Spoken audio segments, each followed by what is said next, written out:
Assalamualaikum warahmatullahi wabarakatuh. Saudara-saudaraku yang dirahmati oleh Allah, berikut adalah pembelajaran tahsinul Quran tentang bacaan Al-Quran surat Ad-Duha ayat 1 sampai dengan ayat 5. Kita mulai dengan bacaan ta'awuz dan mari kita simak bacaan saudara kita berikut ini.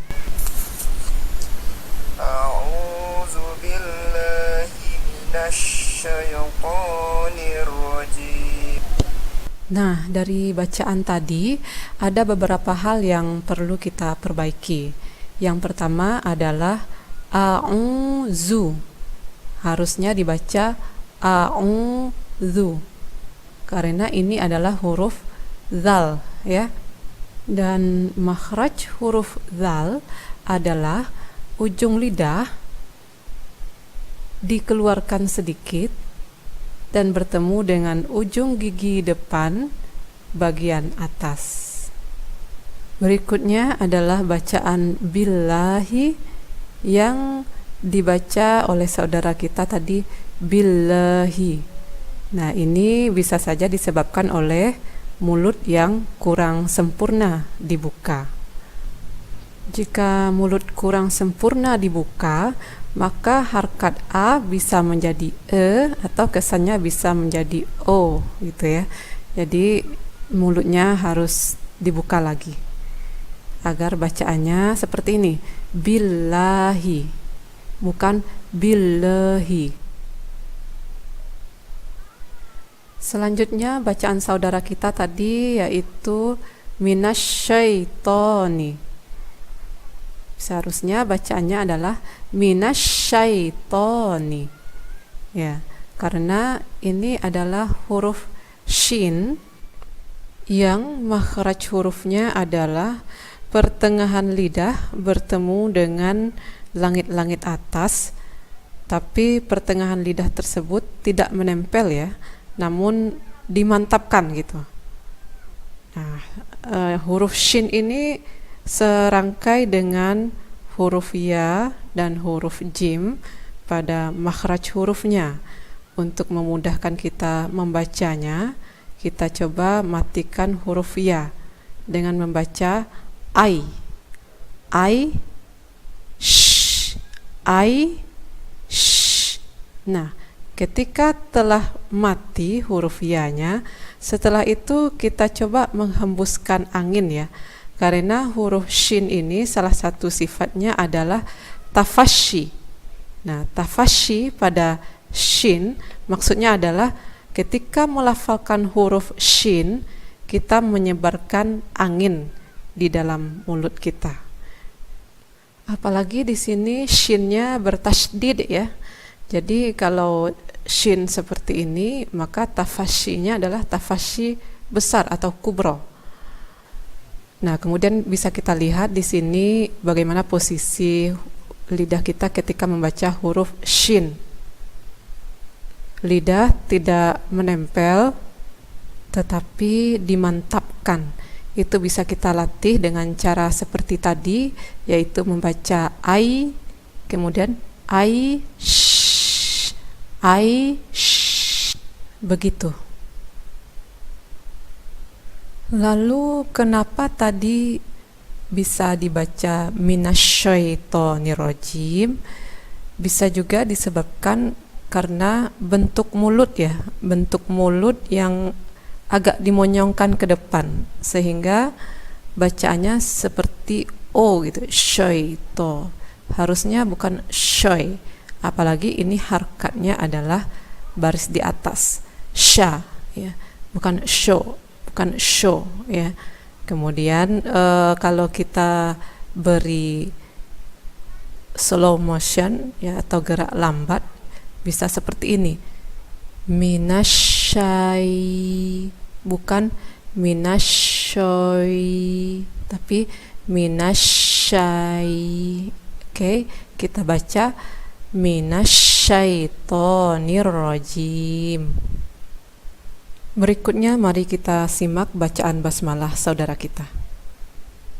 Bismillahirrahmanirrahim. Persoalannya sama dengan yang tadi, bahwa mulut saudara kita ini kurang dibuka secara sempurna, sehingga berpengaruh pada bacaan harkat baris di atas dan harkat baris di bawahnya. Seperti bacaan Bismillahi, harusnya Bismillahirrahmanirrahim. Nah, kemudian Ar-Rahmanirrahim itu ni-nya dibaca agak ke ya, karena mulutnya juga kurang dibuka secara sempurna. Jadi bacaannya seharusnya adalah Bismillahirrahmanirrahim. Selanjutnya kita masuk pada surat Ad-Duha ayat 1. Di sini bacaan saudara kita Wadduha, harusnya Wadduha.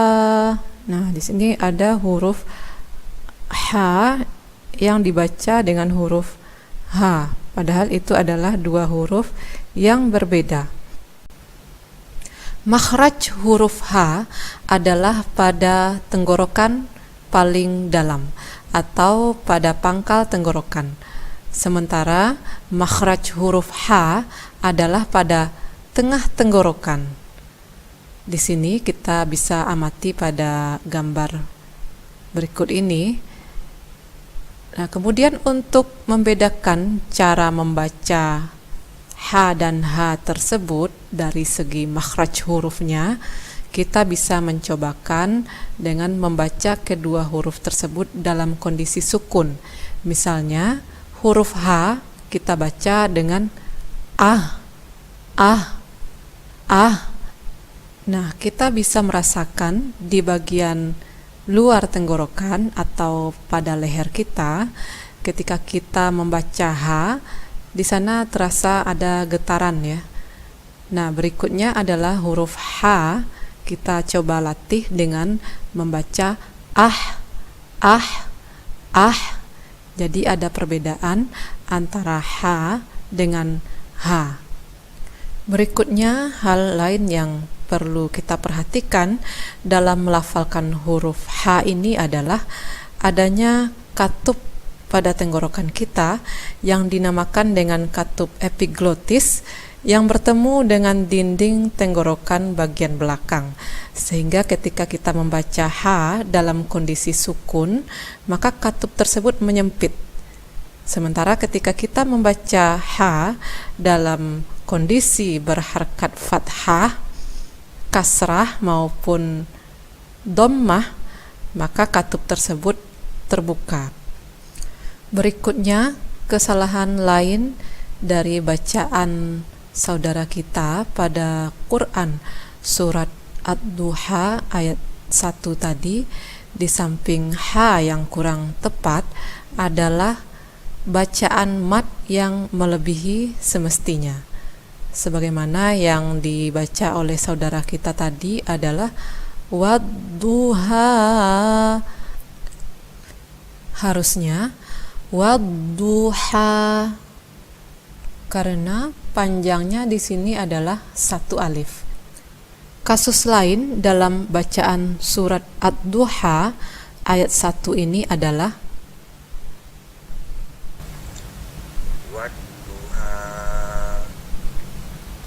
Nah, hal yang perlu diperbaiki dari bacaan tadi adalah huruf dot yang dibaca seperti huruf dal. Makhraj huruf dot dapat kita amati pada gambar berikut ini.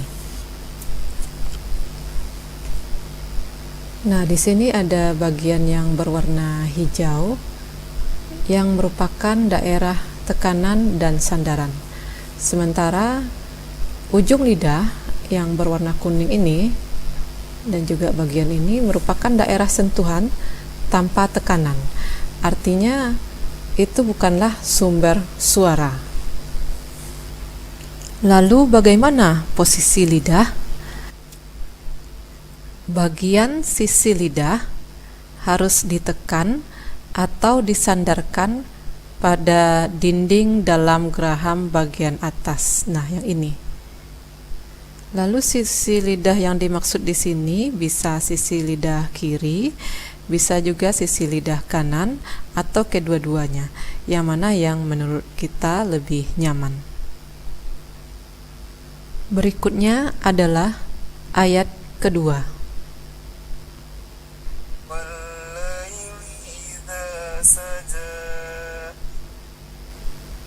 Nah, walaili harusnya walaili idza saja. Saudara kita tadi agak lama berhenti di lam tasydid dan ya mati.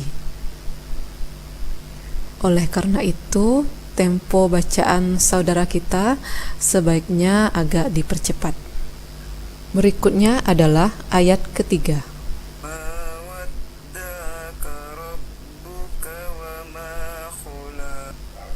Kekeliruan pada bacaan ini adalah waddaka. Jadi ainnya kurang terdengar. Seharusnya bacaannya adalah mawadda'aka. Hal lain yang juga perlu diperbaiki adalah wa ma qala. Tadi bacaannya wa ma khala. Padahal huruf qaf dan huruf kha itu berbeda. Bagaimana cara membedakannya? Bisa kita lihat dari makhraj hurufnya dan bisa juga kita lihat dari sifat hurufnya. Makhraj huruf qaf adalah pangkal lidah bertemu dengan langit-langit berdaging atau langit-langit lembut sebagaimana yang dapat kita amati pada gambar ini. Sedangkan makhraj huruf kha adalah pada bagian atas tenggorokan. Kemudian perbedaan juga bisa kita lihat pada sifat masing-masing huruf. Huruf qaf dibaca dengan sifatnya yang jahar, yaitu nafas kita tertahan ketika mengucapkan huruf tersebut.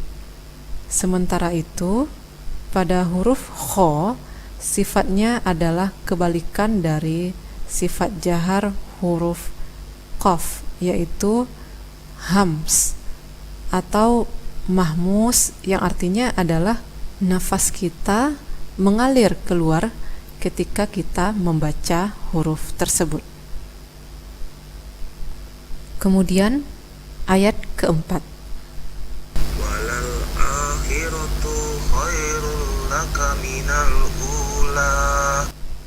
Nah, bacaan walal akhiratu.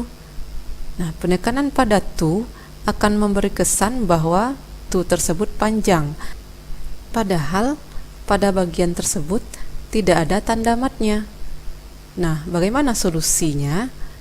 Solusinya adalah kita tidak usah memberikan penekanan pada huruf yang dibaca pendek. Kasus lain adalah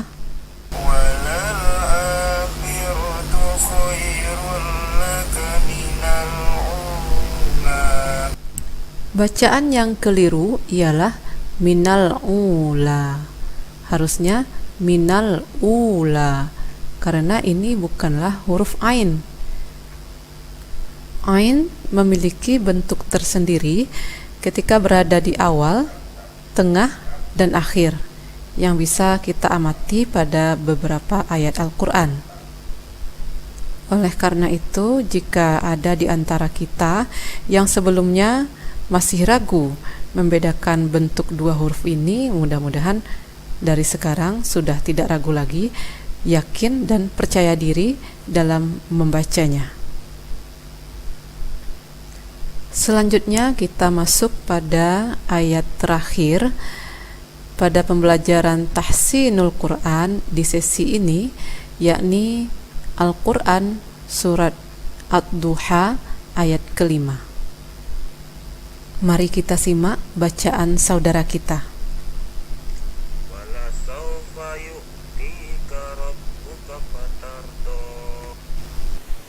Kekeliruan pada bacaan ini adalah yu'tika. Seharusnya yu'tika. Berdasarkan hal ini, maka kita perlu belajar bagaimana cara membedakan bacaan ain sukun, kaf sukun, dan hamzah sukun. Seperti ya'lamun, yakdzibun, ya'kulun.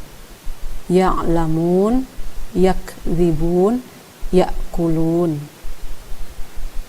Yu'tika sejalan dengan ya'lamun tadi. Hanya saja bedanya kalau yang tadi sebelum ain sukun adalah berbaris fathah, sedangkan yu'tika berbaris dhammah. Hal lain yang juga perlu diperhatikan ketika membaca ain mati, jika sebelumnya adalah huruf yang berbaris dhammah, maka di antara kedua huruf itu ada kesan a sedikit. Misalnya yu'tika, bukan yu'tika. Begitu juga jika huruf sebelum ain sukun berbaris kasrah, maka juga ada kesan agak a sedikit pada antara dua huruf tersebut. Misalnya ni'matullah, ni'matullah, bukan nikmatullah. Sementara itu, jika berbaris fathah sebelum ain mati, tentu saja bacaannya mengalir saja karena fathah sama dengan a, sehingga bacaannya misalnya ya'malun. Hal yang perlu diperbaiki berikutnya adalah fatardo. Panjangnya agak kelamaan ya, jadi harusnya ini panjangnya adalah satu alif, jadi dibaca dengan fatardo. Kasus lain dari bacaan ini adalah walasawfa yu'tika rabbuka fatardo. Nah, fatardo harusnya dibaca fatardo. Sepertinya ketika membaca huruf ta, saudara kita terpengaruh oleh huruf ro yang tebal, sehingga ta terbawa tebal menjadi to, sehingga teman kita membaca fatardo, harusnya fatardo. Jadi bacaan yang benar adalah walasawfa yu'tika rabbuka fatardo. Shadaqallahul azim. Saudaraku yang dirahmati oleh Allah, demikianlah pembelajaran tahsinul Quran pada sesi ini. Mudah-mudahan bermanfaat bagi kita semua. Wallahu a'lam. Wassalamualaikum warahmatullahi wabarakatuh.